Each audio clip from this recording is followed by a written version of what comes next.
할렐루야. 네, 오늘 하나님께서 우리에게 주시는 말씀은 시편 61편 말씀입니다. 표제를 보면 다윗의 시라. 그래서 다윗의 이 삶 가운데 어떤 이 특별한 배경 가운데서 지어진 시일 거다 이렇게 유추할 수 있는데, 내용상으로 볼 땐 아마 이것이 사무엘하 15장에서 17장에 기록된 자신의 아들 압살롬의 반역으로 인해서 예루살렘에서 이제 쫓겨나게 되죠. 그런 다음에 마하나임이라는 곳에 피신하게 되는데, 그때 쓴 이런 비탄시가 아닐까 이렇게 예상을 합니다. 내용을 볼 때는 왕권의 회복에 대한 또 간절한 바람과 또 회복된 왕권이 영원히 보존되기를 구하는 그런 내용으로 되어 있기 때문에 일종의 제왕시라고도 보겠지만, 어찌됐든 구조상은 탄식하고 간구하고 또는 간구하고 찬양 또는 서원의 형식으로 진행되어지는 것으로 봐서 이것은 비탄시이다. 하지만 이것이 인도자를 따라 불렀다라는 의미에서 제의 음악으로 불리었고, 굳이 이것이 제의 음악으로 불렸다라는 것은 굉장히 교훈적인 메시지를 담고 있는 것이다라고 또 추측할 수 있습니다. 여기에 또한 현악에 맞춘 노래라는 표현이 있는데, 이거는 현악에 맞췄다라는 표현이 빼느기노트라는 말로 그 당시에 네기돗이라는 레위지파 찬양대원들이 사용했던 현악기를 의미하는 것이 아닌가. 그래서 레위지파에서 이 현악기 악기를 연주하는 이 찬양대원들이 이 연주하는 음악에 맞추어서 이 곡을 예배 시간에 불러라, 이런 내용입니다. 본 내용은 크게 두 부분으로 나눌 수 있는데, 1절에서 4절까지 그래서 하나님께서 자신을 보호해 주실 것을 호소하는데, 이것은 막연히 그냥 괜스레 하나님께 보호하는 게 아니라 나는 그 정도로 하나님께서 나를 보호해 주시고 나를 온전케 하실 것을 믿습니다라는 하나님 절대 의존의 신앙 고백이 담겨 있습니다. 그리고 5절부터 8절까지는 하나님께서 허락하신 이 왕권이 지금은 일시적으로 찬탄을 당했지만 회복되게 하시고, 또 그 왕권이 영원히 하나님 안에서 보존되기를 간구합니다. 이런 내용과 함께 자신의 서원을 8절에 담고 있습니다.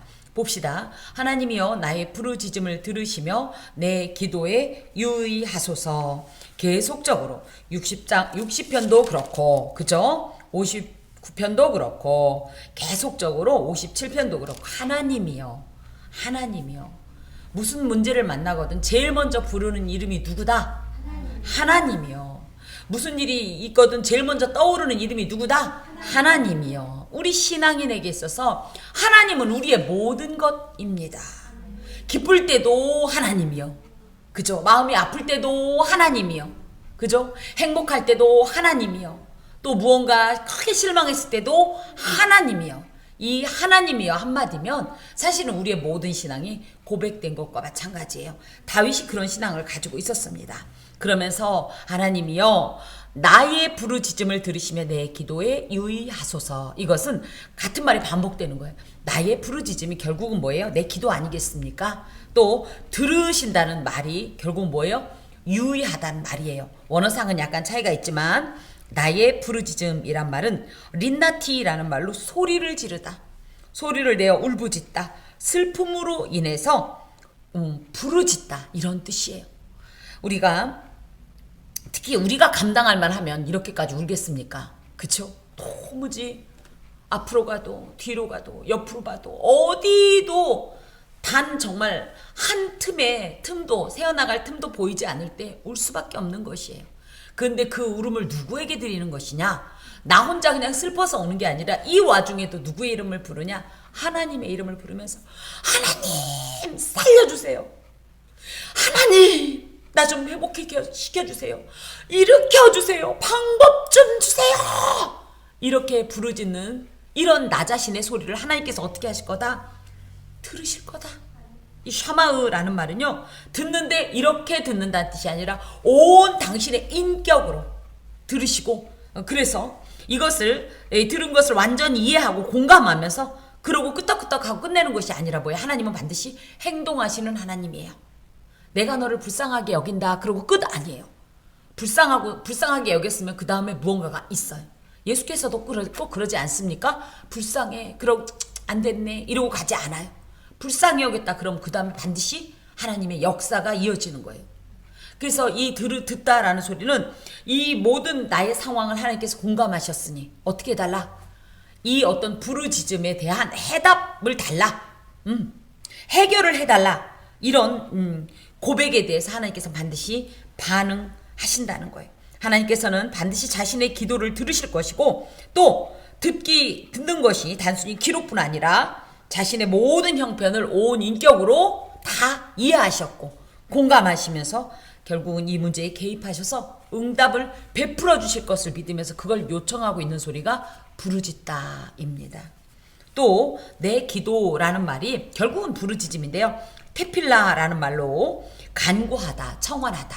예, 그래서 나의 기도에 유의하소서라는 말은 카사브라는 말로 이렇게 들으란 얘기요. 하나님은 그냥도 들리지만 특히 귀를 기울이고 더 주목해서 잘 듣기 위해 귀를 곤두세우듯이 아래는 바를 잘 귀담아 들으셔서 내가 원하는 것을 나보다도 더 잘 아시는 하나님께서 가장 합당하게 가장 완벽하게 응답해 주옵소서. 이런 고백입니다. 사실 다윗이 이렇게 하나님을 향해서 비명을 지르듯이 울 수밖에 없는 상황이 뭡니까? 아끼고 가장 사랑했던 아들이라고 해요. 압살롬이. 그토록 아끼고 사랑했던 압살롬. 또 아히도벨은요 굉장히 신뢰하던 다윗의 모사입니다. 제갈공명처럼. 그래서 모든 일을 상의했었고요. 하여튼 얼마나 또 친밀하게 지냈는지 그런 내용이 나오지 않습니까? 그렇게 절친이었고 마음을 다 나누었던 이런 존재들이 둘이가 세상의 공모해서 자신에게 반역을 일으킨 이런 상황이 얼마나 억울하고 얼마나 배신감에 온몸이 지금 떨리는 상태이겠냐고요. 그런 이 모든 상황에서 자신은 또 이것을 갚을 수도 없으니 하나님께서 이 안에 개입하셔서 억울하고 답답한 상황을 해결해 달라고 부르짖는 겁니다. 내 마음이 약해질 때에 땅끝에서부터 주께 부르짖으오리니 나보다 높은 바위에 나를 인도하소서. 내 마음이 약해졌다 이런 거는 그냥 단순히 의지가 조금 약해졌다 이런 표현이 아니라 원어상은요 아타프라는 말로 수의를 입었다 이런 뜻이에요. 내 마음이 수의를 입었다는 건 뭐예요? 내 마음이 죽었다. 시체처럼 돼버렸다 이거예요. 시체에게 소망이 있습니까? 시체에게 기쁨이 있습니까?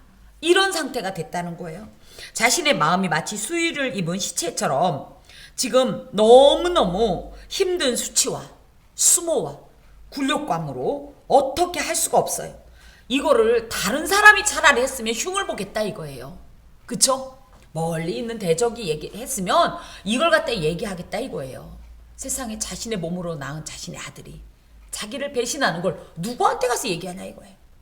다른 사람이면 괜찮다는 거예요. 근데 가장 가까운 친구가 나에게 이렇게 함께 정말 신뢰하던 그 사람이 떡을 함께 먹던 사람이 같이 예배하고 은혜를 공유하던 사람이 이렇게 배신한 이런 상황을 아무한테도 말할 수 없어서 차라리 내 마음은 죽어버렸으면 좋겠다. 죽은 것과 마찬가지다. 이런 표현이에요. 여러분도 혹시 이런 상황을 경험해 보십니까? 난 죽은 것과 같다. 난 죽었어. 내지는 차라리 죽은 게 나아. 이 정도의 절대적인 절망을 지금 여기에 표현하고 있습니다. 그러면서 그렇게 내가 지금 죽은 상태여서 땅끝이라는 것은 마치 죄수가 유배당한 것처럼 예루살렘 도성에서 멀리 떨어진 곳인데요. 공간적으로는 그렇지만 마음적으로는 뭐예요? 땅끝은 뭐예요? 도와줄 사람도 없어. 내가 소리 질러도 들을 사람도 없어. 가까이 와서 무언가를 해줄 사람도 없는 정말로 절대 절망의 공간, 시간 이 모든 상황일 때 놀랍게도 이 다윗은 뭘 했냐면 그곳에서부터 절망하지 않고 자포자기하지 않고 다 포기하지 않고 뭐 하냐면 주께 부르짖으오리니 이게 신앙의 힘입니다. 우리도요 왜 마음이 죽어버릴 정도로 약해지지요. 아타프 있지요. 또 뭡니까? 땅끝에 버려진 것처럼 아무도 무립고원이라고 그러죠. 아무도 없는 정말 누구한테도 손을 내밀 수도 없고 내밀어도 도와줄 수 없는 이런 상황이 있지요. 그럴 때 대부분의 많은 사람들은 이런 절망스러운 마음의 상태로 인해서 좌절하거나 자포자기할 게 뻔한데 이게 신앙의 힘이라고요. 다윗은 아니 다 죽었어. 그래. 다 나에게 등을 돌렸어. 하지만 누구는 살아계셔? 하나님은 살아계셔. 하나님은 여전히 그래도 날 사랑하고 계셔. 날 기다리고 계셔. 날 도와주려고 준비하고 계셔. 하나님께 계획이 계셔. 우리 하나님 안 죽었어. 이런 마음으로 하나님께 지금 부르짖는다는 소리예요. 여러분, 이게 신앙의 힘이라고요. 어떤 절망의 상황에서도 우리 하나님이 죽지 않은 이상은 우리는 아직 끝이 아닙니다. 예, 땅 끝이 아니에요.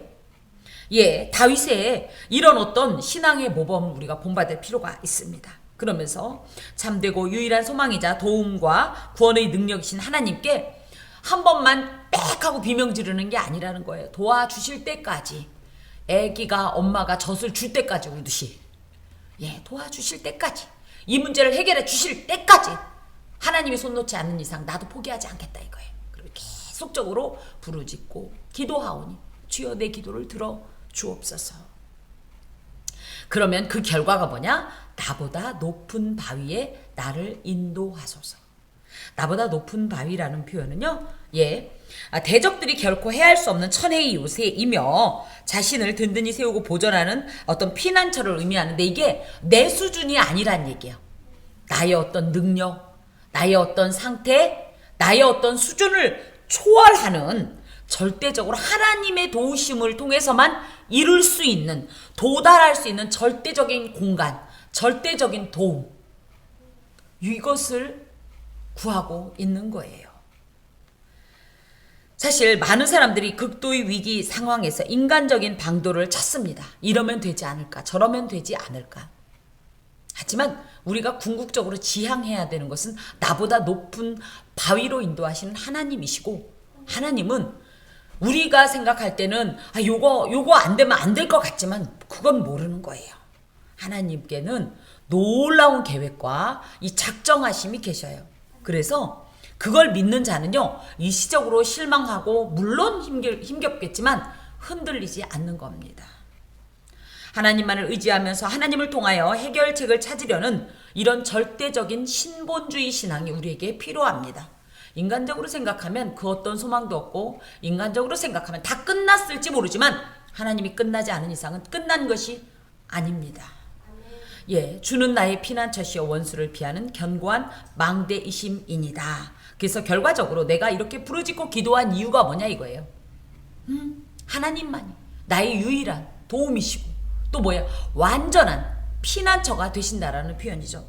피난처는요, 넓은 의미에서는 모든 종류의 도피처라고 볼 때, 이 중에서도 특히 원수를 피하는 견고한 망대라는 이 망대는요, 미그달이라고 하는데, 가나안 땅을 정복할 당시에 여리고성과 같이 거대하고 견고한 어떤 성곽처럼 절대 무너지지 않는 천연적인 요새, 그리고 무엇보다도 그곳에 들어가면 대적들의 공격이 절대로 미치지 못하는 특별한 장소, 그리고 또 심지어 그곳에서는요, 그냥 피하는 정도가 아니라 공격을 효과적으로 진행할 수 있는 그런 곳으로 이 하나님께서 견고한 망대가 되었다, 이런 표현은 하나님께서 성도에 대해서 보호하시는 것이 정말 절대적이고 완전하시다, 이런 의미를 가지고 있어요. 하나님의 보호가 견고하고 또 절대적이면서 모든 인간적인 요소들을 뛰어넘는 초월적인 이런 것이라고 할 때 우리가 어디에 피하겠어요? 사람에게 기대겠습니까? 사람에게 피하겠습니까? 하나님에게 피해야죠. 그죠? 하나님은 우리의 완전한 보호망이며 피난처 자체이신 줄로 믿습니다.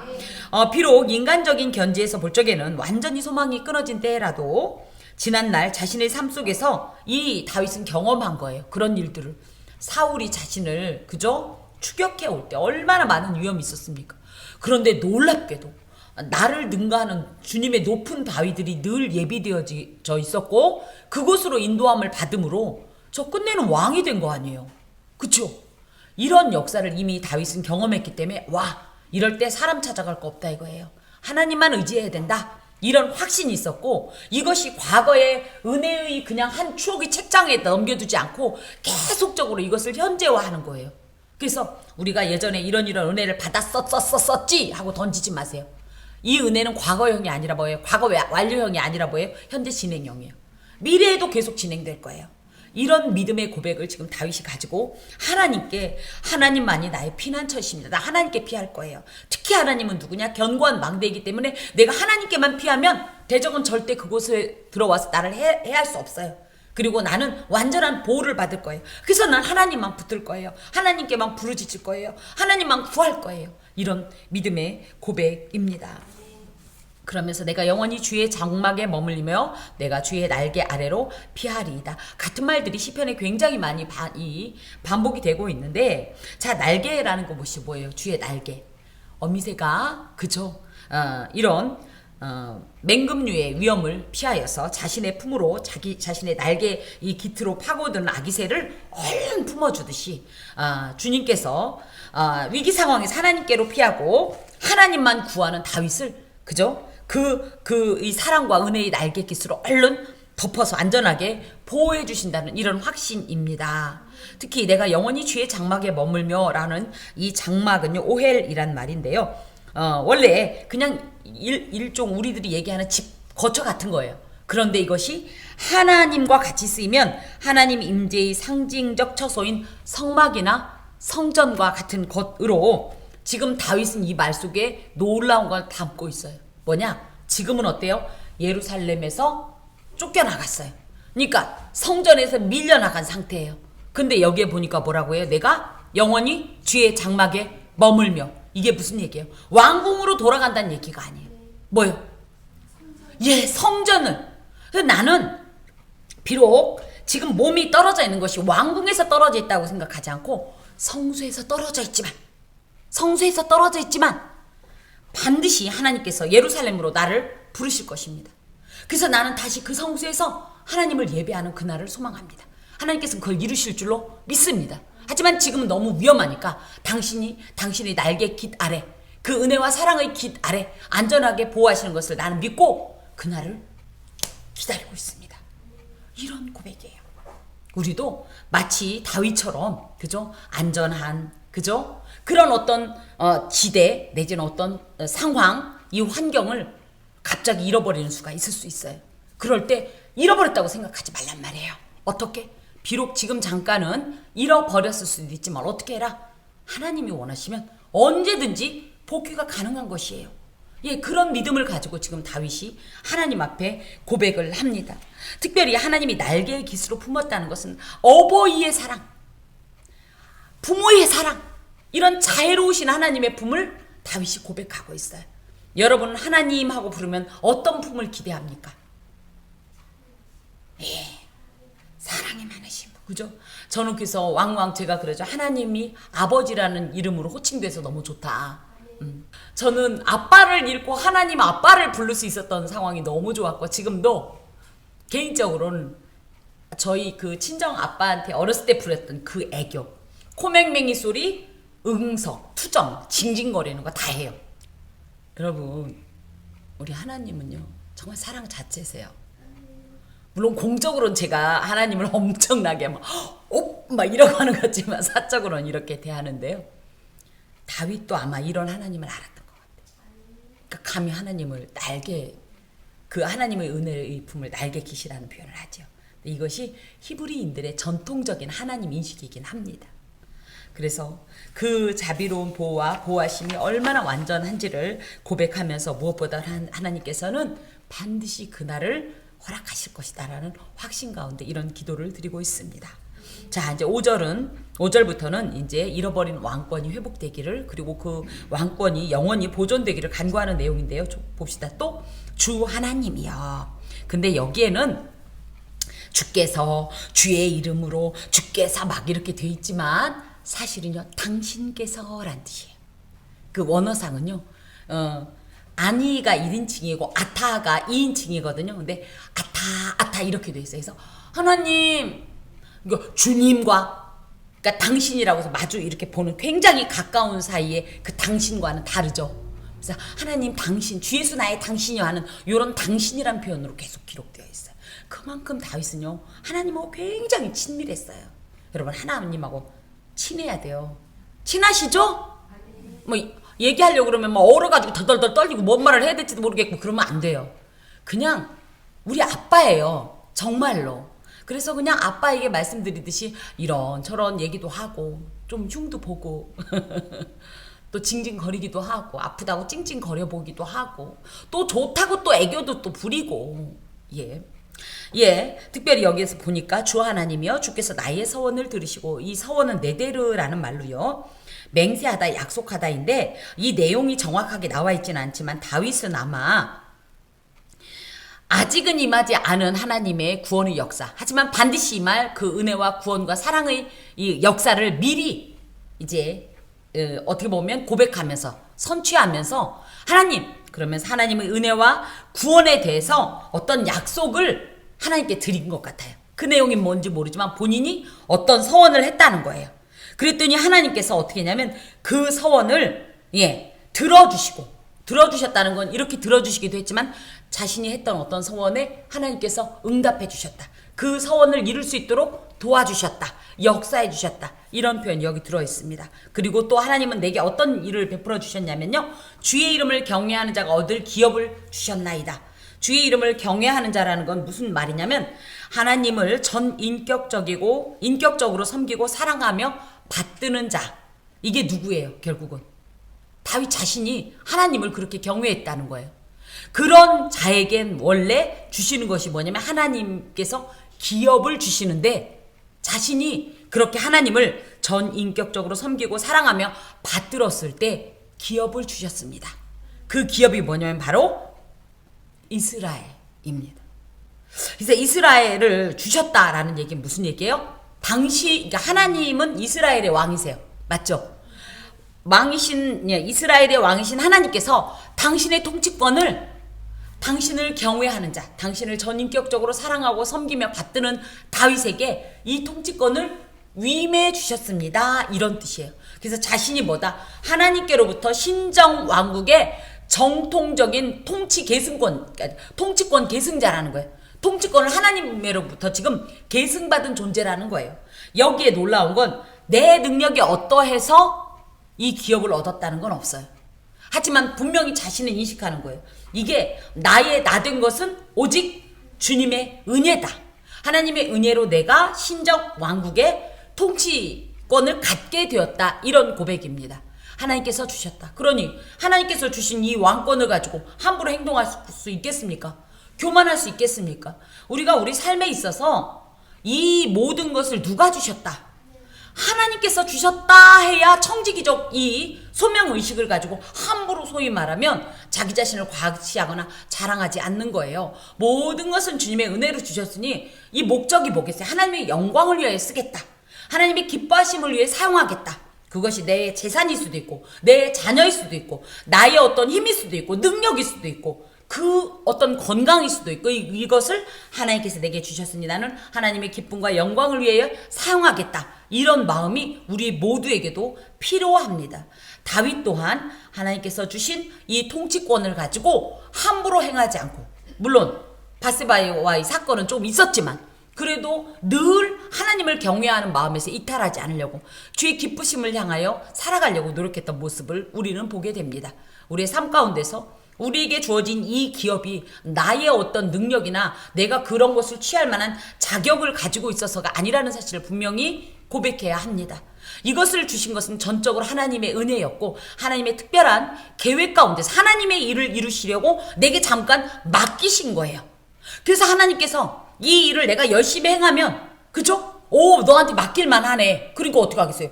부어주시죠. 그럼 난 계속 그걸 주님의 기쁨을 향해 사용할 것이고 맡겼더니 엉뚱한다고 해. 그럼 어떻게 되죠? 안 되겠네.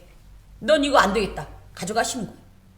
그래서 계속 하나님께서 주신 어떤 것을 누리려면 어떻게 돼요? 하나님께서 주신 그 목적에 합당하게 사용해야 돼요. 우리의 모든 것을.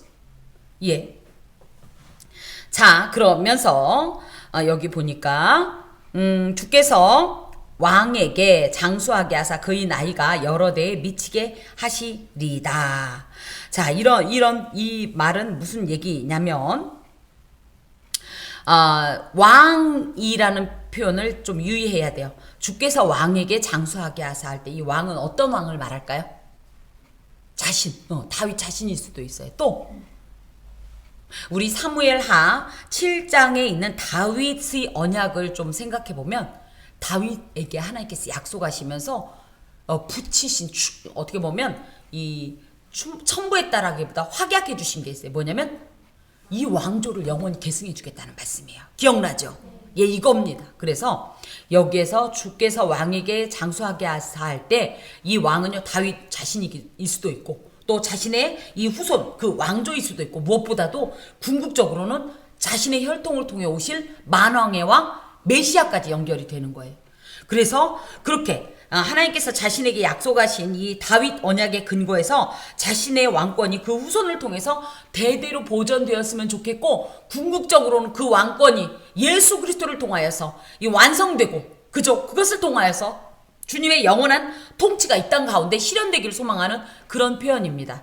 여기에 특히 장수라는 표현이 뭐냐면요. 단순히 오래 산다는 게 아니라 이런 하나님의 거룩하신 뜻을 온전히 이루기 위해서 자신에게 주어진 어떤 이런 시간들을 소망하면서 이 시간들을 어떻게 하겠다. 하나님의 영광과 하나님의 뜻을 따라 목적을 향해 살기를 원합니다. 그러니 이런 것들을 허락해 주옵소서 그런 얘기입니다. 그러면서 그가 영원히 하나님 앞에서 거주하리니 이거는 이 그라는 표현이 그 사람이 아니라 이 왕을 의미해요. 그러니까 뭐예요? 왕에 누구도 들어있다고요? 나 자신도. 그죠?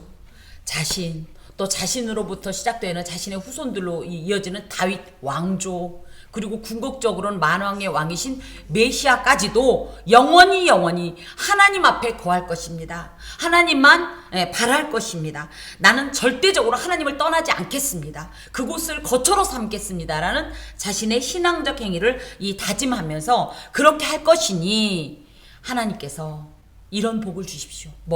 인자와 진리를 예비하사 그를 보호하소서.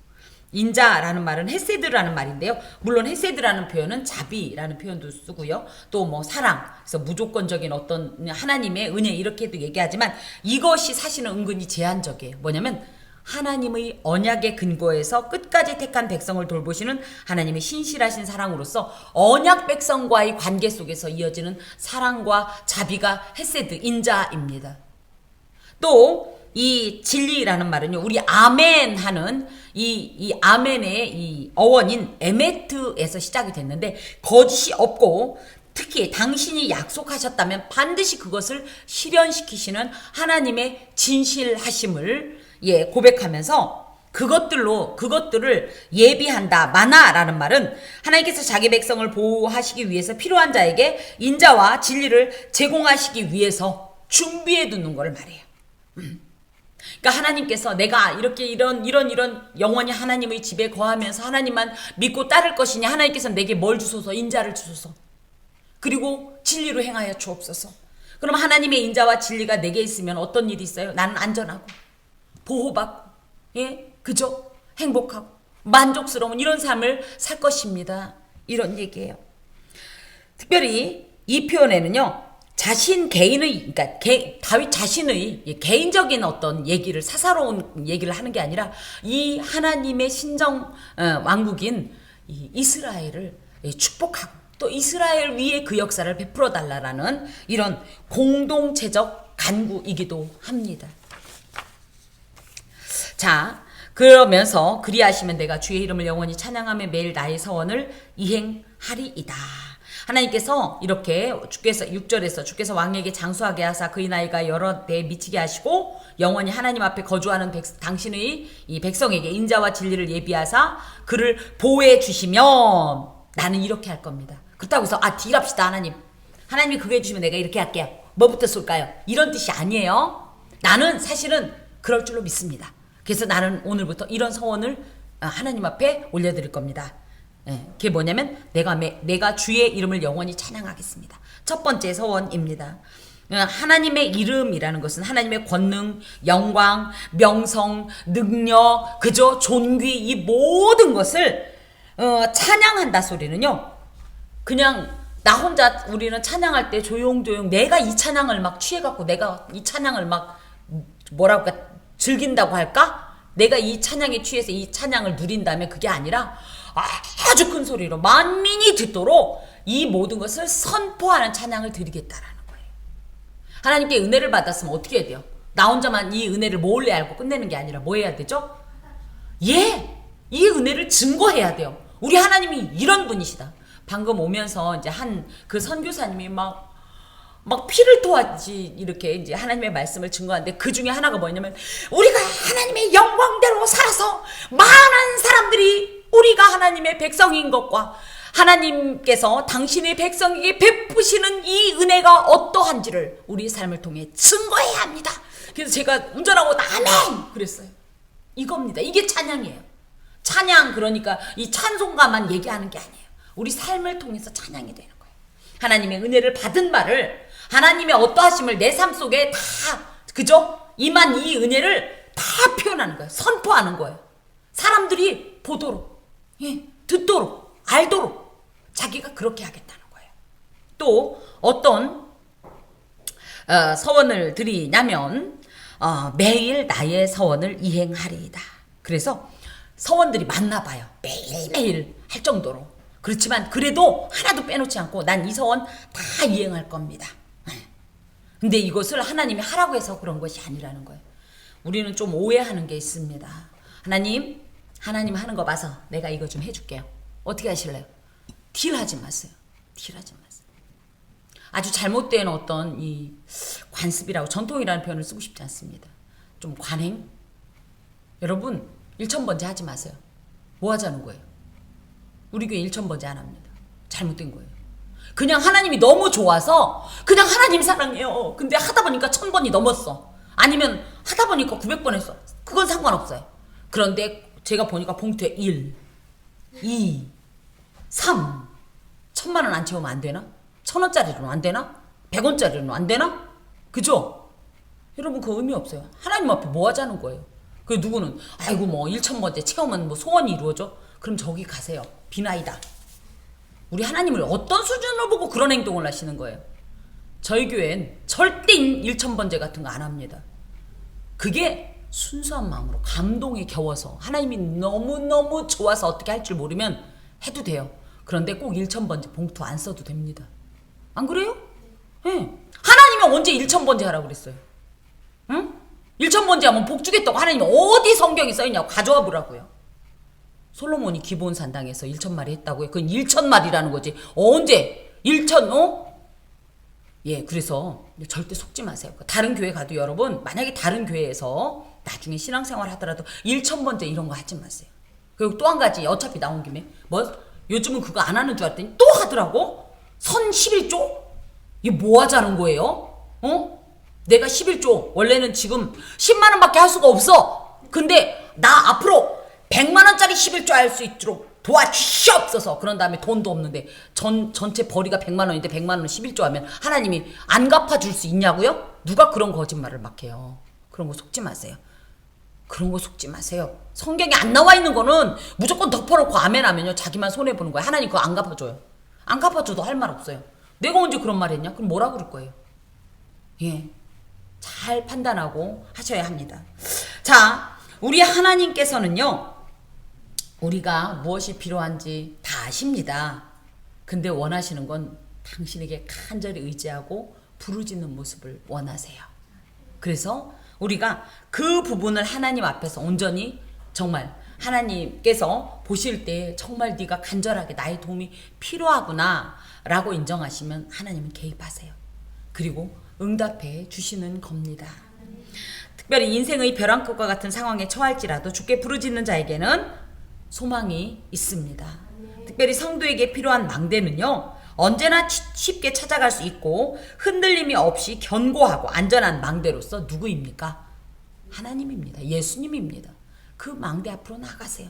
그리고 그 망대를 향하여 외치세요. 부르짖으세요.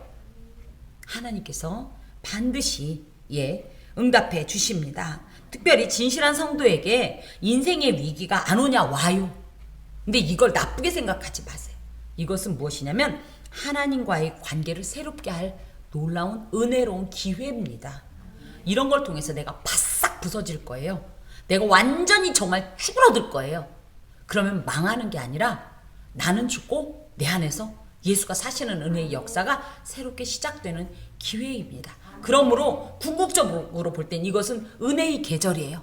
이 계절에 너무 애통해하고 비통해하기보다는 그래 더 깨져야 하리, 더 부서져야 하리, 더 무너져야 하리 하면서 오직 나는 없고 예수만 내 안에 사시길, 이런 기도를 드릴 수가 있고 드려야 합니다.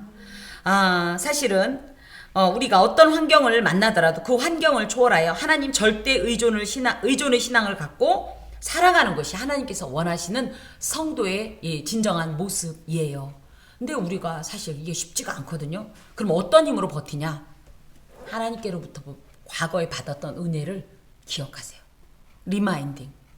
그러면 요걸 기억하면 이거에서 끝나는 게 아니라, 사실 우리 눈에 볼 땐 이게 과거형이지만 하나님 눈에 볼 때는 언제나 현재 진행형이라고요. 그래서 그 은혜를 붙잡고 계속 있으세요.